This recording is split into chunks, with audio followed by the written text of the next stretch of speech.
గోంగూర prawns mummy చేసింది అమ్మమ్మ స్టైల్లా. మా అమ్మమ్మ చేస్తుండే ఇట్లనే, మమ్మీ కూడా నానమ్మ కూడా చేస్తుండే, కానీ ఎక్కువ అమ్మమ్మ టేస్ట్ చూసినాం మేము.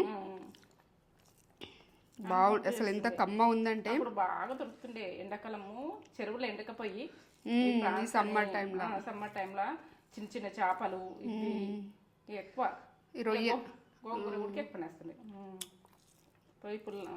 రొయ్య అన్నది పుల్లగా లోపలికి వెళ్ళిపోయింది అది, గోంగూరది పులుపు అనేది లోపలికి వెళ్ళిపోయి కమ్మ వస్తుంది ఆ రొయ్య. రొయ్యలు అనేది సైజ్ అనేది మీడియం సైజులో ఉంటే బాగుంటుంది. పెద్దగా ఉండద్దు, బాగా పెద్దగా ఉంటే టేస్ట్ బాగా అనిపించదు.